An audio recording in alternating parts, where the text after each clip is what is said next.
두 손 들고 찬양합니다.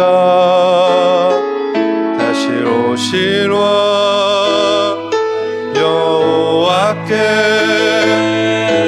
오직 주만이 나를 다스리네. 다시 한번 고백할까요? 두 손 들고 두 손 들고 찬양합니다. 다시 오실 왕 여호와께 오직 주만이 나를 다스리네. 나 주님만을 섬기리. 나 주님만을 섬기리. 헛된 마음 버리고 성령이여 내 영혼 충만하게 우리 두 손 들고 다시 한번 나 주님만을 섬기리. 나 주님만을 섬기리. 헛된 마음 버리고 성령이여 내 영혼 충만하게 하소서. 주님 앞에 내 생명 드리리라. 아멘. 우리 시간 함께 기도함으로 나아가도록 하겠습니다. 하나님, 그렇습니다. 우리가 두 손을 들고 하나님 앞에 나아갑니다. 하나님, 이 기도 오늘 금요 기도회 가운데 함께하여 주셔서 우리의 마음 가운데 충만하게 임재하여 주시옵소서. 우리의 기도 가운데 역사하여 주시고 하나님, 우리의 기도 가운데 주님 놀라운 하나님의 역사가 있는 시간 되게 하여 주시옵소서라고 오늘 금요 기도회를 위해서 이 시간 함께 기도함으로 나아가도록 하겠습니다. 기도하겠습니다. 하나님, 그렇습니다. 하나님, 우리가 두 손 들고 하나님 앞에 기도함으로 나아갑니다. 하나님, 이 시간 주님 역사하여 주셔서 우리가 찬양하고 고백한 것처럼 오늘 주만이 우리를 다스리는 시간 되게 하여 주옵소서. 우리의 헛된 마음 버리고 하나님 성령으로 충만하기로 원합니다. 하나님, 주님 앞에 간절히 기도하고 주님 앞에 간절히 나아갈 때 주님의 놀라운 역사가 있는 시간 되게 하여 주시옵시고 하나님 역사하시고 임재하여 주시옵소서. 하나님, 기도의 응답이 있는 시간 되게 하여 주시옵소서.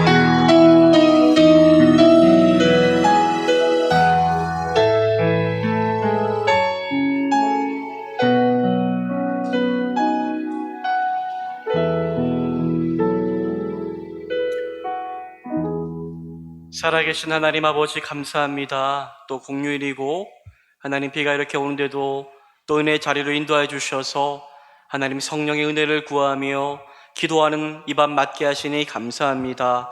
하나님, 오늘 이 시간 우리 각자의 심령 가운데 때를 따라 돕는 하나님의 풍성한 은혜가 임하게 도와주시고 말씀을 따라 기도하며 우리의 모든 필요한 것들 주께 염려하지 않고 맡기며 나아갈 때에 하나님이 채우시는 은혜가 얼마나 큰지를 경험하는 복된 시간 될 수 있도록 인도하여 주시옵소서. 함께 해주실 주님을 신뢰합니다. 감사합니다. 예수님 이름으로 기도드리옵나이다. 아멘. 이 시간 우리 성경 말씀 함께 보겠습니다. 로마서 12장 1절부터 2절까지의 말씀을 함께 보겠습니다. 로마서 12장 1절부터 2절까지의 말씀을 함께 보도록 하겠습니다. 신약성경 256쪽이 되겠습니다.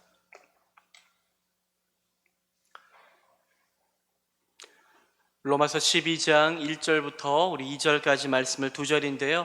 우리 두 절 말씀을 함께 한 목소리로 한번 읽어보도록 하겠습니다. 읽습니다. 시작. 그러므로 형제들아, 내가 하나님의 모든 자비하심으로 너희를 권하노니 너희 몸을 하나님이 기뻐하시는 거룩한 산 제물로 드리라. 이는 너희가 드릴 영적 예배니라. 너희는 이 세대를 본받지 말고 오직 마음을 새롭게 함으로 변화를 받아 하나님의 선하시고 기뻐하시고 온전하신 뜻이 무엇인지 분별하도록 하라. 아멘. 할렐루야. 할렐루야. 오늘 무슨 날이었습니까? 오늘 어린이날이었죠. 어린이날. 어린이날이 되면 여러분들 오래전에 기억을 한번 돌아가 보았으면 좋겠습니다. 오래전에 어린이날에 좋으셨어요? 좋으셨어요? 기억이 안 납니까? 좋으셨습니까? 뭐가 좋았습니까? 어린이날 하면은 무언가를 내가 선물로 받을 수 있다라는 그런 기대가 있기 때문에 그저 5월 5일이 되면은 좋았던 것 같아요. 어린이날을 누가 만들었지요? 방정환 선생님이 만들었지요. 어렸을 때에 다른 인물들은 다 기억하지 않아도 이 방정환 선생님은 참 존경하는 마음을 가지고 참 그렇게 살았던 기억이 있습니다. 왜 그럴까요? 이날이 그저 빨간 날이라서가 아니라 그날만큼은 무언가 선물을 받고 참 기뻐할 수 있는 날이기 때문이 아닐까 하는 생각들을 가져보게 됩니다. 저희 집에도 두 아이가 있는데 다행히 한 아이는 올해 마지막 어린이날입니다. 올해 마지막이라서 이제 1년만 있으면 너는 끝이다 하는 생각 가지고 있는데 이제 둘째 딸은 자기는 아직 3, 4년 더 남았다고 이렇게 기세가 등등한데 어린이날 되면은 뭐가 좋습니까? 아이들이 선물을 받는 게 좋지요. 여러분, 선물은 받을 때 참 좋습니다. 우리가 하나님으로부터 받은 선물도 참 좋은 거지요. 그런데 오늘 성경을 보니 하나님도 우리를 통해서 받는 게 있다라고 말씀합니다. 하나님께 우리도 드릴 수 있는 것이 있다라고 말씀하고 있습니다. 무엇입니까? 하나님께서 우리 가운데 가장 받기 원하시는 선물이 하나 있다면 그것은 바로 거룩한 구별된 삶이 아닐까 하는 생각들을 가져보게 됩니다. 하나님 오늘 말씀대로 우리가 구별되어 거룩한 존재가 되어 거룩한 산제물이 되어 날마다의 삶을 하나님 앞에 드릴 때에 그것이 내 인생 가운데 내 삶의 가장 큰 기쁨이요 영광이요 선물이라고 말씀하시는 줄 믿습니다. 오늘 우리가 하나님 앞에 구별된 존재가 되어 주님 앞에 우리가 내 생명 드립니다. 방금 찬양했지요. 나 주님 안에 섬기리 헛된 마음 버리고 성령이여 내 영혼 충만하게 하소서. 주님 앞에 내 생명 드립니다. 우리가 생명을 드린다고 고백하였는데 무엇을 드릴 수 있을지 오늘 말씀을 통해 하나님 앞에 그 은혜를 발견하기를 소망합니다. 하나님은 여러분들 하나님 앞에 우리가 산제물이 되어 예배드리는 삶을 기뻐하십니다. 하나님은 어떠한 삶이 구체적으로 내게 기쁨이 되는 삶이라고 말씀하십니까? 우리 로마서 12장 말씀인데요. 12장 1절과 2절 말씀을 다시 한번 우리 함께 한번 읽어보도록 하겠습니다. 읽습니다. 시작. 그러므로 형제들아 내가 하나님의 모든 자비하심으로 너희를 권하노니 너희 몸을 하나님이 기뻐하시는 거룩한 산 제물로 드리라. 이는 너희가 드릴 영적 예배니라. 너희는 이 세대를 본받지 말고 오직 마음을 새롭게 함으로 변화를 받아 하나님의 선하시고 기뻐하시고 온전하신 뜻이 무엇인지 분별하도록 하라. 그러므로 형제들아 내가 하나님의 모든 자비하심으로 너희를 권하노니 너희 몸을 하나님이 기뻐하시는 거룩한 산 제물로 드리라. 이는 너희가 드릴 영적인 예배니라 라고 말씀합니다. 하나님은 우리가 영적인 예배를 날마다 삶에서 드리며 살기를 기뻐하십니다. 우리가 하나님 앞에 물론 예물도 드리고 무언가 시간도 드리고 하지만 이 모든 것들은 다 예배에 포함되는 것인데 영적인 예배, 정말로 하나님이 기뻐하시는 살아있는 성령 안에서의 예배를 하나님께서 삶에서 드릴 것을 우리 가운데 요청하시고 있습니다.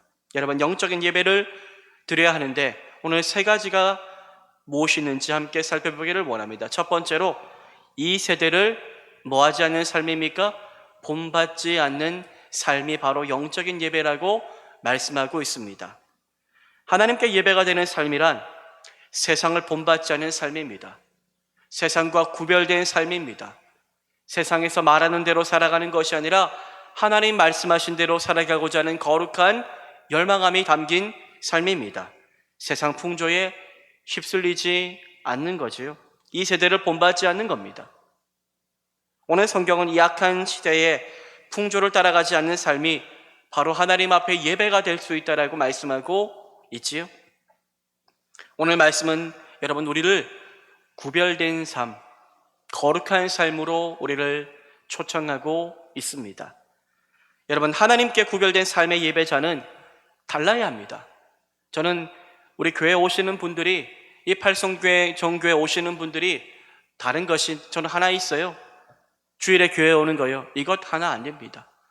주일에 교회 오는 것만이 다른 것이 아니라 모든 삶의 자리 가운데서 하나님 믿는 자녀로서의 구별된 거룩한 삶의 모습이 있을 때에 이것이 바로 내게 기쁨이 되는 예배가 된다라고 하나님은 말씀하십니다. 여러분 우리의 예배는요 주일 예배만으로 끝나지 않습니다. 우리의 예배는 늘 드려져야 합니다. 월, 화, 수, 목, 금, 토, 주일 이 모든 삶의 자리에서 우리가 하나님 앞에 예배하듯 살아가는 삶을 하나님은 원하시고 있다는 것입니다. 어떻게 해요? 다르게요. 세상과 다른 정말로 다른 가치관을 가지고 하나님이 원하시는 하늘의 가치관을 가지고 우리에게 주어진 인생을 살아갈 때에 그것이 바로 내게 합당한 예배가 된다라고 말씀하고 있는 것입니다. 우리 믿음의 선조들은 처음부터 이 땅에 복음이 들어와서 구별되게 살았습니다. 조선 후기에 기록을 보면 이런 기록이 있습니다. 당시에 탐관 오리들이 가기 싫어하는 동네가 있었는데 그곳은 바로 야소교 신자들이 있는 동네였다라고 말합니다. 야소교가 뭘까요? 야소교, 예수교를 말하는 거지요. 예수교. 예전에는 이 예수교를 야소교라고 불렀는데요. 그런데 탐관 오리들이 교회가 있는 동네를 그렇게 기피했다라고 말합니다. 이유가 무엇일까요? 그 동네 사람들은 달랐거든요. 다른 동네 사람들과 달랐기 때문입니다. 너무 청렴하고 불의한 일에 동조하지 않기에 자신의 욕심을 채우기에 힘든 곳이기 때문에 가기를 꺼려하였다는 것입니다. 여러분 우리에게도 저는 이러한 구별된 삶이 저와 여러분의 삶 가운데 임하게 되기를 간절히 소망합니다. 이 세대를 본받지 말고 하나님이 기뻐하시는 뜻을 쫓아 이것이 하나님의 뜻이라면 과감하게 결정하고 택할 수 있는 은혜가 우리 모두에게 임할 수 있게 되기를 간절히 소망합니다. 진정한 믿음의 성도라면 이 시대 정신에 분위기에 휩쓸리지 말고 하나님의 나라와 그 일을 추구하며 살아가야 하는 것입니다. 왜냐하면 우리는 이 땅을 밟고 살아갈지라도 우리의 시민권은 하늘에 있는지라 하늘을 소망하며 살아가는 존재이기 때문에 우리는 땅에 발을 딛고 살아갈지라도 하늘 바라보며 살아가는 거룩한 구별된 다른 존재가 되어야 하기 때문입니다. 몇 해 전 우리나라에서 간통죄가 폐지되었지요. 간통은 사생활이다. 사생활이기 때문에 국가가 관여할 수 없다라는 이유에 있었습니다. 그래서 우리나라 법으로는 더 이상 이제는 간통죄가 그렇게 성립이 되지 않습니다. 그러나 그렇다고 해서 그리스도인들이 그렇게 살아도 됩니까? 안 되죠. 왜냐하면 우리는요 세상의 법을 초월하여 하나님의 법에 속한 자들이기 때문에 하나님의 법을 따르며 살아갈 수 있어야 합니다. 10계명 중에 7계명 무엇입니까? 간음하지 말라. 간음하지 말라는 말씀이 분명히 우리 가운데 주어졌기에 우리는 세상과 다르게 살아갈 수 있는 구별됨이 필요한 것입니다.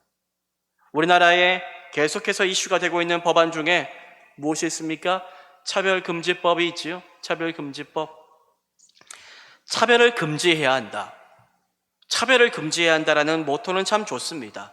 그런데 그 속을 들여다보면 동성애를 비롯한 하나님의 창조 질서를 거스르는 내용을 다 포함하고 있기 때문에 그저 차별을 금지해야 되지 이러한 모토를 가지고 이것을 덥석 물어버리면 그 이후에 이 법안 때문에 수많은 일들이 일어날 수 있음을 저희들은 알고 있습니다. 참 두려운 것은 이러한 것들이 점점 이제 아이들을 교육하는 것에도 그렇게 심겨지고 있다는 것입니다. 차별금지라는 그런 이유로 점점 그 한 사람 한 사람의 인격을 존중하고 그렇게 상대성을 존중하는 이러한 세상의 풍조가 자꾸 들어와서 마치 사사기 시대와 같이 각기 자기 소견에 옳은 대로 행하는 무엇인가 진리라고 말할 수 없는 이제는 이것이 옳다라고 말하면 마치 정말로 꼰대가 되어버리는 그러한 시대 가운데 우리는 살아가고 있는 것입니다. 어떠한 국회의원들은 이 차별금지법을 발의하면서 시대 정신을 이야기하는 분도 있습니다. 서구의 선진국들도 다 이 차별금지법 통과시켰지 않습니까? 우리도 선진국이 되려면, 우리도 인권, 여러 가지 문화, 모든 측면에서 선진국이 되려면 우리도 이것 그렇게 발휘해야 됩니다라는 이야기를 합니다. 그러나 여러분들, 우리는 그것이 틀렸다는 것을 알지요? 하나님이 기뻐하시는 것이 아니기 때문입니다. 선진국이 되는 것이 중요한 것이 아니라, 그런 것이 선진국이라면 그런 선진국 우리는 되기를 그렇게 원해서는 안 될 것입니다. 진정 하나님이 기뻐하시는 것이 무엇인가? 물론 우리는 대한민국이란 나라에 살고 있지만 하나님의 나라에 살고 있는 존재입니다. 이 나라를 무시하려는 게 아니라 우리는 이 나라에 하나님이 보내셔서 살고 있는 것이고, 하지만 결국 우리는 하나님의 나라에 하나님의 법에 그렇게 종속되어 살아가는 하나님의 자녀라는 사실을 기억하며 우리에게 주어진 이 삶에서 우리가 어떠한 것을 택하며 살아가야 될지를 날마다 기도하는 가운데 고심하며 택해야 할 줄 믿습니다. 그것이 바로 진정한 삶의 예배라고 성경은 말씀합니다. 우리는 말씀을 거스르는 법들이 또 제정되지 않도록 기도할 수 있는 책임이 필요하고요. 그리고 사회인으로 각자의 자리에서 정말로 공의와 정의가 이루어지기를 바라며 다 이렇게 살아야 돼, 세상 다 이렇잖아 라고 말하는 그 논리에 취해서 넘어가 버리는 인생 되는 것이 아니라 그리스도인은 다를 수 있다라는 것을 보여줄 수 있는 믿음이 우리 가운데 임하게 되기를 간절히 소망합니다. 둘째로 여러분들, 한 가지가 또 변화되어야 되는데 내면의 변화가 있는 삶이 바로 예배의 삶이라고 말씀하고 있습니다. 오늘 본문은 너희는 이 세대를 본받지 말고 이 세대를 본받지 말아라 라는 말씀에 이어서 어떤 말씀하고 있습니까? 오직 마음을 새롭게 함으로 변화를 받아. 마음을 어떻게 해요? 새롭게 함으로. 무엇을 받으라고요? 변화를 받아. 변화를 받아. 여러분, 우리가 예배하는 이유가 뭡니까? 우리가 이 교회에 오는 이유가 뭡니까? 우리가 예수 믿는 이유가 뭡니까? 결국 뭡니까? 변화입니다. 변화. 교회 오랫동안 다녔는데 아무것도 변화되지 않았다면 죄송하지만 온전한 믿음이라고 말할 수 없습니다. 제가 처음에 교회 왔을 때에 처음에 그 어린아이가 교회에 왔는데도 변화가 보입니다. 마음이 달라지고 예배하는 것이 기쁘고 내가 어떻게든지 믿는 자답게 살려고 하고 말을 내가 이렇게 해야 되겠구나라고 생각하고 사람에게 조금 더 친절해야 되겠지라고 생각하고 변화의 마음을 누가요? 하나님이 부어주시는 겁니다. 제가 아까 얘기했잖아요. 팔송정교회 다니는 것 외에 다른 어떤 것도 세상과 구별되지 않고 변화가 없다면 죄송하지만 그분 정말로 예수님 만나기를 기도해야 됩니다. 정말로요. 이 세상 가운데 우리가 빛과 소금이 되라 라는 말씀이 있지 않습니까? 빛과 소금이 되려면 어때요? 세상과 달라야 되고 구별되어야 합니다. 결국 우리가 변화되어야 한다는 것입니다.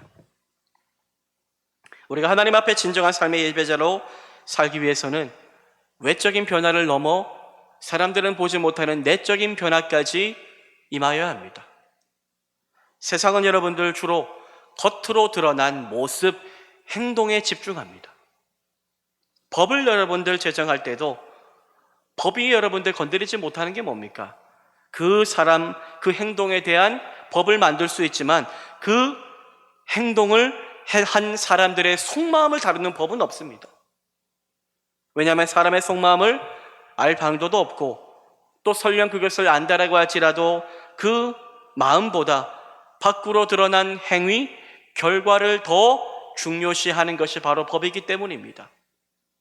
물론 참작은 할 수 있겠지만 결국 드러난 행동이 중요한 거죠.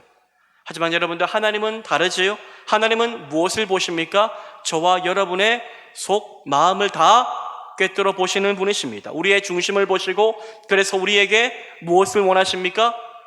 변화를 원하시는데 마음의 변화를 하나님은 원하시고 있다는 것입니다. 사도행전 5장에 여러분들 나오는 아나니아와 삽비라의 사건을 아실 겁니다. 이 부부는 땅을 팔아서 교회에 헌금했습니다. 굉장한 헌신이지요. 그런데 이들은 참 안타깝게도 이러한 헌신 때문에 하나님 징계를 받아 죽게 됩니다. 바로 그들이 드린 헌금에 사심이 담겨 있었기 때문이지요. 그 헌금이 진정으로 하나님 앞에 감사하고 기뻐서 드린 예물이 아니라 누구 앞에서요? 사람 앞에서 사람들의 인정을 받고 높아지고자 하는 마음으로 드린 헌금이었기 때문입니다. 또 그들은 전부를 다 드렸다고 했으나 그렇지도 못했지요. 거짓을 말한 것입니다. 아나니아와 삽비라 부부가 헌금하기 전에 어떤 일이 있었습니까? 바나바라는 사람이 그렇게 등장하지요. 바나바라는 사람이 자신의 땅을 팔아 진정으로 하나님 앞에 감사함으로 헌금을 하였습니다. 이 일은 수많은 사람들에게 전해졌고 수많은 사람들의 칭찬받는 일이 되었습니다. 바나바를 존경하는 사람들이 일어나게 되었고 바나바가 점점 리더로서 쓰임받는 일들이 되었겠죠. 그런데 이러한 모습을 보고 누가요? 아나니아와 삽비라 이 부부도 자신들도 그렇게 사람들에게 칭찬받고 높임받고 싶은 마음이 그 마음속에 찾아온 겁니다. 그래서 그들도 바나바와 같이 땅을 팔아 헌금을 한 거지요. 그런데 이러한 마음의 중심에 진실함이 없는 그 예물을 누가 아셨습니까? 하나님이 아셨습니다. 하나님이 다 아셨지요. 그래서 이 초대교회 처음이잖아요. 이제 처음으로 교회가 세워진 이 시기에 이러한 정말로 불순한 마음들이 들어오는 것을 하나님은 정말로 내가 기뻐하지 않는다 하는 사실을 보여주십니다. 그들이 결국 죽게 됩니다. 이러한 일들을 통해서 교회에 있어서 정말로 중요한 것은 중심의 진실한 마음을 갖고 나아가는 것이구나. 예물을 드릴 때도 헌신을 할 때도 하나님이 다 보고 있다는 사실을 기억하며 하나님 앞에 마음을 담아 중심을 담아 하나님 앞에 영광이 되는 마음을 가지고 드리는 것이 정말로 소중하구나 라는 것을 하나님이 알기를 원하셨던 것입니다. 여러분, 우리 하나님께서 우리 가운데 원하시는 예배하는 삶은 무엇일까요? 많은 헌신, 많은 예물 좋습니다. 더 헌신하시고 더 하나님 앞에 기쁨으로 예물을 드리시기를 바랍니다. 그런데 그 삶의 행동에 무엇이 있어야 됩니까? 진실된 마음, 순전한 마음, 하나님 앞에 영광 돌려드리기를 원하는 그 마음을 하나님은 원하십니다. 주님은 위선적인 마음이 아니라 진실된 마음을 원하시는 줄 믿습니다. 우리 모두에게 사람은 보지 못하지만 하나님만이 볼 수 있는 우리의 중심이 있다는 것을 기억하며 오늘도 그리고 매일매일 하나님 앞에 내가 내 중심, 내 생명을 드립니다 하는 마음을 가지고 그렇게 하나님 앞에 나아갈 수 있는 우리 모두가 되기를 간절히 소망합니다. 셋째로 하나님의 뜻을 추구하는 삶이 바로 예배하는 삶입니다. 2절 말미에 하나님의 선하시고 기뻐하시고 온전하신 뜻이 무엇인지 뭐 하도록 하라고요? 분별하도록 하라. 하나님의 선하시고 기뻐하시고 온전하신 뜻이 무엇인지 분별하도록 하라. 삶의 예배를 드리는 자는 하나님의 뜻을 분별하며 살아가는 자입니다. 즉 하나님의 뜻을 추구하는 순종하는 삶을 살아가는 인생이라고 말할 수가 있습니다.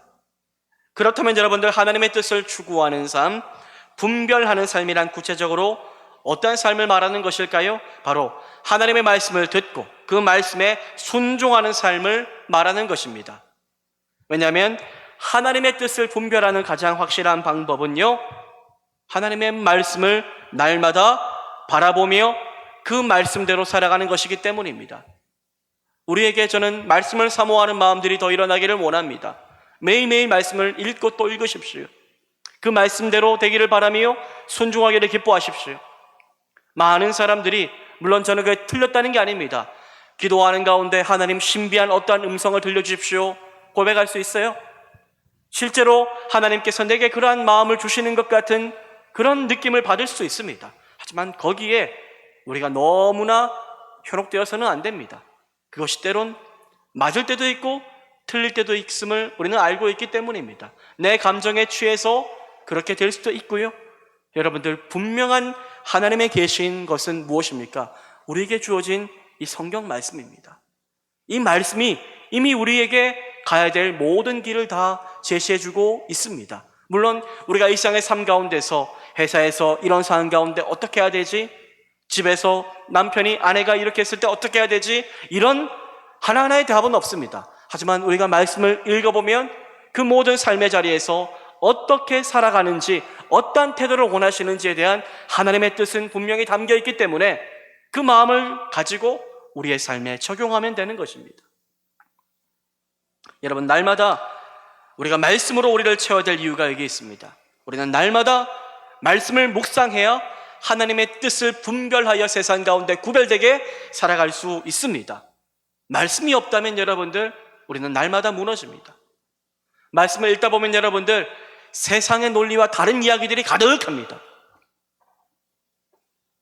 오른뺨을 맞았으면 왼뺨을 돌려대고 오리를 더 가고, 이게 세상의 법칙과 맞습니까? 자본주의 사회에 전혀 어울리지 않는 말씀입니다. 하지만 그것이 예수 믿는 자의 변화된 삶에 내가 기뻐하는 모습이라고 말씀하기 때문에 우리는 이 말씀을 붙잡고 하나님이 기뻐하신다는 사실을 기억하며 세상을 거슬러 살아가는 것입니다. 그것이 바로 하나님이 저와 여러분에게 원하는 진정한 예배의 삶이다라고 말씀하고 있는 것입니다. 사랑하는 여러분, 그런데 삶의 자리에서 내 뜻 다 내려놓고 주님의 뜻을 구하며 살아간다는 것은 결코 쉬운 일이 아닙니다. 내가 죽어야 되는 일이고, 때론 내 자존심을 포기해야 되는 일이고, 때론 대가 지불해야 되는 길입니다. 때론 그로 말미암아 내가 참 어려운 지경에 처할 수도 있는 것입니다. 그러나 내가 죽을 때 누가 살아납니까? 내 안에 말씀이 살고 내 안에 예수가 살아나게 됩니다. 여러분, 예배의 삶이란 결국 제사가 뭡니까? 여러분들, 제사가 예배인데 제사는 죽는 겁니다. 제물이 뭐 해야 됩니까? 죽는 거지요. 예배란 뭡니까? 내가 죽는 겁니다. 왜 우리 인생에 여러분들 믿음이 더 성장하지 못하고, 왜 한국교회에 더 많은 부흥이 임하지 않을까요? 내가 죽는 것을 주저하기 때문입니다. 사랑하는 여러분, 우리가 죽을 때에 교회가 살아나고요, 우리가 죽을 때에 내 삶에 은혜가 임하기 시작하고요, 우리가 죽을 때에 내 안에 예수가 생명으로 들어와 풍성한 은혜로 우리를 인도하신다는 것을 기억하며 하나님, 날마다 나는 죽고 예수로 살게 좀 도와달라고 간절히 기도하는 우리 모두가 되기를 소망합니다. 수많은 문제들을 보니 내가 왜 근심하는가, 내가 왜 고심하는가, 내가 왜 스트레스 받고 있나, 다 내가 못 죽어서 그렇더라고요. 내 자존심이 내게 주인이 되어버립니다. 한마디 말 듣고 나서 그 말에 내가 그렇지 않은 사람인데라는 것을 드러내고 싶은 내 안에 있는 인간적인 마음들이 들어와 내가 나를 지배하기에 하나님이 들어올 틈이 없는 겁니다. 사랑하는 여러분, 진정한 예배의 삶은 뭡니까? 내가 죽는 겁니다. 내가 죽음으로 말미암아 내 안에 살아 역사하시는 주님이 드러나는 것인 줄 믿습니다. 1절 말미에 산제물이란 말이 있죠. 산제물. 산제물. 너의 삶을 산제물로 하나님께 드리라. 이것이 바로 너희가 드릴 영적인 예배다. 제물은 모름지기 죽어야 합니다. 구약시대에 제사장의 제물을 준비할 때 첫 단계는 바로 제물을 죽이는 겁니다. 화제를 드리든 거제를 드리든 뭐합니까? 먼저 죽어야 했습니다. 양을 잡든 소를 잡든 비둘기를 잡든 제물의 종류, 제사 드리는 방식은 다 다르지만 첫 번째 과정은 동일합니다. 뭡니까? 죽여야 했습니다. 제물이 죽지 않은 채 제사를 드렸다면 난리가 나겠죠. 한참 제사 드리고 있는데 소가 벌떡 일어났다고 생각해 보십시오. 제사가 되지 않습니다. 그런 의미에서 산제물이라는 말은 애초에 말이 안 되는 것입니다. 제물은 죽어야 되는데 living sacrifice, 살아있는 제물이 되어야 한다라고 말하고 있는 거죠. 왜 그럼에도 산제물이라고 말씀하고 있는 것일까요? 우리는 십자가에서 죽었습니다. 날마다 이것을 기억해야 됩니다. 나는 죽었다라는 것을 기억할 때에 예배의 한 걸음을 내디딜 수 있습니다. 나는 십자가에서 죽었다. 하지만 부활의 은혜로 말미암아 새롭게 살게 되었다. 이제는 죄에서는 죽고 의로 인하여 내가 구원받은 새로운 삶을 부여받기 때문에 내 삶에서 부활을 증거하며 살아가야 한다는 것입니다.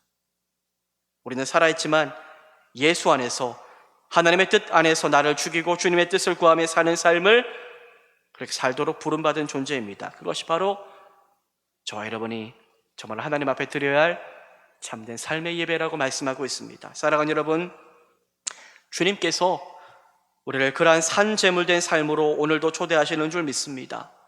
믿음으로 그 초대에 응하며 나는 죽고 예수로, 말씀으로 사는 그러한 살아있는 제물로 우리의 삶을 날마다 드릴 수 있는 예배자의 삶을 살아가기를 간절히 소망합니다. 말씀을 정리합니다. 우리의 삶이 무엇이 되어야 된다고요? 예배가 되어야 합니다. 예배. 우리의 삶이 하나님이 기뻐하시는 거룩한 산제물된 삶이 되기를 소망합니다. 이 세대 본받지 말고, 시대가 이렇잖아요. 시대는 늘 그랬습니다. 늘 시대는 악했습니다.